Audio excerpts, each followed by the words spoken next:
Dozens of states across the country are preparing for the potentially historic storm, including states in the south like Texas, as Jeff just mentioned, where a forecast like the one predicted can bring cities like Austin and Dallas to a standstill. Crews began pre-treating roadways to get ahead of the worst conditions. Despite the forecast bringing rain before the conditions turn icy, transportation crews say it won't wash away the pre-treatment. When we put our saltwater solution down, it dries. If you've seen it on the roadway, it looks like pinstripes down the lane of the roadway. That clings to the roadway, so a decent amount of rain is not going to wash that away. We can always retreat if necessary. When moisture hits the brine put down, it activates it. The department is treating the most heavily traveled roads in central Texas first, but crews advise you stay off the roadways this weekend, even if your vehicle has four-wheel drive, because the conditions from this storm obviously can change quickly. We will continue to track this storm for you, both on air and online, as it makes its way across the U.S. And for the latest information, don't forget, you can also head to our website, thenationaldesk.com. Across western North Carolina, the cleanup and recovery just getting started. Asheville crews have been working around the clock to clear those roads and protect critical infrastructure and try to keep those essential services running. Joining us this morning is Asheville Assistant Fire Chief Jeremy Knighton. Chief, good morning to you. Thanks so much for joining us. What are the top priorities this morning as the city kind of moves from response into recovery? Absolutely. The top priorities here are just we still have some winds. We still have some low temperatures. We're trying to get out there and assess all of those secondary roads now. The main thoroughfares are clear. However, our emergency response plans and our emergency operations plan is still in effect. I'm in the EOC now, which we're still activated. But I think the biggest thing is just to let people know that we're trying to get things turned back on. Our transit, the mobility of our community is very, very important. And so we're trying to work toward the safest restoration of those services as we can. What are you seeing? What are the biggest challenges you guys are seeing right now as far as the progress that's been made overnight? Where are crews still focused? Like I said earlier, some of the different, based upon our topography, different parts of our community, shaded a little bit different. In the city of Asheville, we have 400 miles of roads that our crews used, 41 different crew members and 30 pieces of equipment through the night, and have been going through the night for 3 days, trying to make this recovery as quick as we can so we can get back to normal. What should residents expect today? Today, you'll see a lot of communication coming out about tomorrow, what to expect as we try to get the kids back in schools, assessing damage potentially, watching out for those tree downs, and again, making sure that they're looking all around for down power lines and things like that. We have a lot of wind coming through the city right now, and so with the ice that's on the tree limbs and the ice that could be on the sidewalks, just remain vigilant and keep up that situational awareness of where you're going and what you're doing, and bundle up. Yeah, no doubt. A critical reminder too, as we were watching some of the video with, drivers still trying to get out there and navigate. If you park on the road or you get stuck, plows cannot do their job. So put this storm in context. I mean, this area is still recovering, many parts of western North Carolina from Hurricane Helene. How did lessons from that storm shape how Asheville handled this winter storm and this recovery phase? Absolutely. Just like we did during Helene, our community stepped up to help us. We were able to mobilize very, very quickly through close communication and coordination with all of our partners, our business community. We gave some instructions. We opened up our parking decks. And so it was a true whole community approach in response to this storm. And a lot of those lessons we learned in Helene, again, a lot of folks, there's still some vulnerabilities out there. Our partnerships with our energy partners and even the business community, it was a good chance for us to reignite some of those relationships and touch base. And so there was a lot of old friends that we talked to on the phone, and as well as in person, that we and sometimes hadn't seen since then. But yeah, so it's good. We're in good shape now as the roads begin to clear up. Hopefully the sun comes out today and we get back to normal. But again, the cold that we're experiencing is not out of the woods yet. And I was going to say, even with the sun out, it's very deceptive because when the temperatures start to plummet, doesn't matter when the sun is out. It still feels just brutal out there. We call it the frozen tundra for a reason because we know a lot of that ice and that some of the rain or some of the sleet can also be refreezing as well. Assistant Fire Chief Jeremy Knighton from Asheville, North Carolina. Thank you for the update and for your leadership. Thanks for joining us. We appreciate it. Absolutely. Thank you. Temperatures have dropped into the single digits in some areas. Wind chills dipping even below zero in many states. And joining us right now is storm chaser Brett Adair with new video from Mississippi and Alabama. Brett, good morning to you. You currently are in Alabama, which did get hit with that ice storm. What are conditions like right now, and how have they changed since the storm hit over the weekend? Well, it's funny, Jan, that you mentioned the black ice situation. We dealt with some of that on our way back from Mississippi over to northwest Alabama last night. We had rainfall here in northwest Alabama, actually, that melted some of that ice in the Florence area off the trees, off the homes, off the roadways. But as the temperatures dropped from the mid-30s back into the low 20s, it literally flash froze on the roadways. So we had numerous accidents around here. But just to the west, we saw just significant icing, 1 to 2 inches of ice accumulation from the Mississippi Delta region up into northeast Mississippi and southern middle Tennessee going up toward the Nashville area. That's just knocked out power. We even have heard that there's TVA transmission lines that went down across portions of Tippah County, which means that this isn't a situation for those guys that they're just going to be able to go back out and put those, those stick power poles up. The main large metal transmission lines went down. So this is a situation where you may have a week or weeks, plural, without power in some areas there. That is frightening. And when you talk about 1 to 2 inches, that is significant. That's a significant amount of ice. What's different about this storm? And is that really the biggest danger right now, the ice?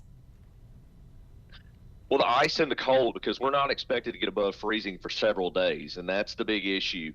You've got the weight of the ice that's still on the trees and on infrastructure.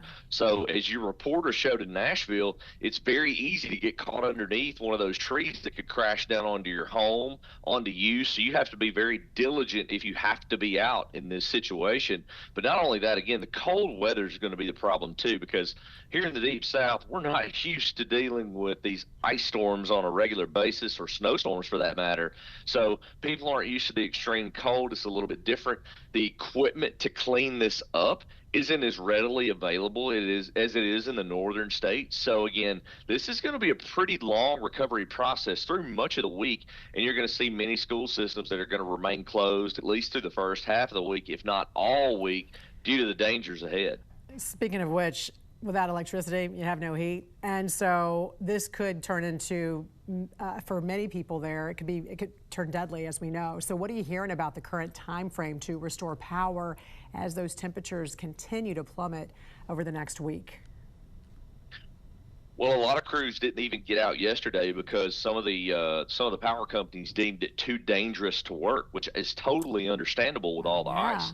We're going to see more trees fall. There's no doubt about that. Yesterday, it sounded like shotgun blast when we were out filming some of this video there you see in Corinth, Mississippi, because, again, over an inch of ice was on the trees. So we had to be pretty careful, too, and stay in open areas. We're using the drone there so that we could get better shots while we were in the open areas just to stay away from those trees. So it's going to be several days in many of these areas that the power remains out. And, again, there's warming shelters open. Our best advice is to monitor your local officials. Emergency management agencies are giving great information in terms of those warming shelters if you have any needs in the local areas. What are your top do's and don'ts for anyone who needs to get out in this mess? Well, the biggest thing is if you're in one of these areas that was hardest hit, if you don't have to get out and you have power, don't. If you do, you just have to be extremely careful, again, because the roadways still have some ice compaction.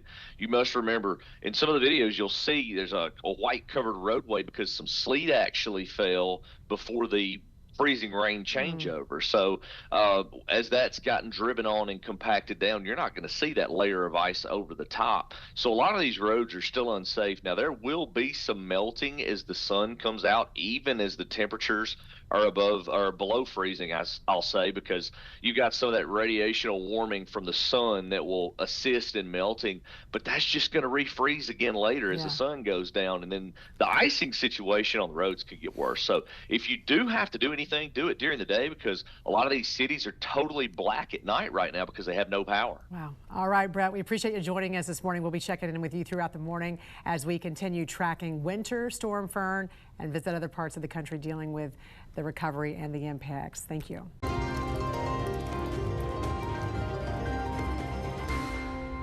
Ice and down power lines becoming a mess in parts of the South, still dealing with massive power outages. Crews are racing to restore power and heat to more than 800,000 Americans across the country as the threat of even colder temperatures is expected to sweep across the southeast.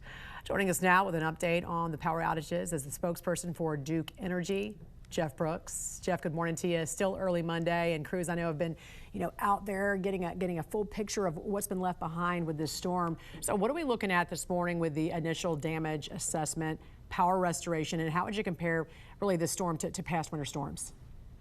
Well, Jan, we've seen a pretty dynamic 24 hours. We were spared some of the early impacts that we thought we would see in the central portion of the state, really because of an excess of sleet mixed in with that freezing rain, which kept the icing accumulations lower.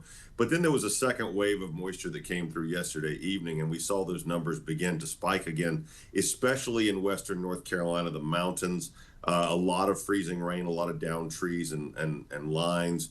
And so we're looking at over 850 outage locations that have to have a crew go to them and do repairs. So it's going to be a challenging day or two up here getting these remaining customers for the crews that are here. So you're talking about locations. So we're talking about how many thousands of customers without power currently in your area? Right now, about 35,000 customers. We were as high as 50,000 last night. Crews did work through the evening and were able to make some progress.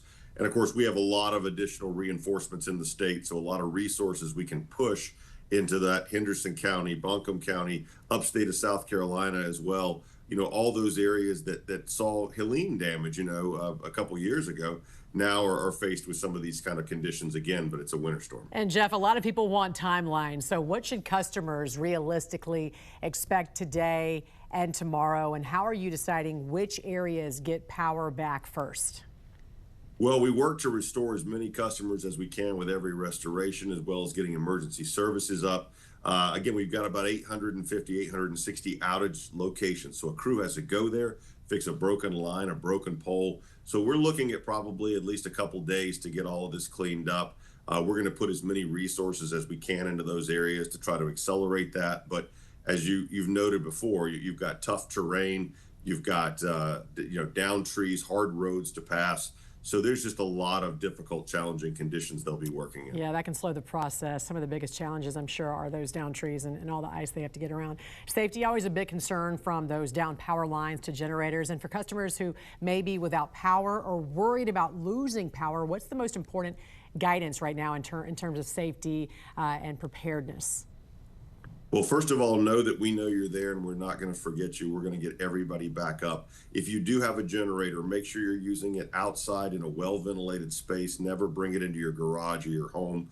There's a lot of down power lines up in these areas, and you may not see them immediately with brush and debris. So please use caution. If you do encounter a down line, stay away from it. Always assume that it has power on it. Keep your family and your pets safe. And lastly, if you see our crews out working, and they're going to be in a lot of places, give them some space to work safely. We want to get them home to their families at the end of the day. No doubt, and we are thankful for those crews. No doubt, we know a lot of them worked overnight as well.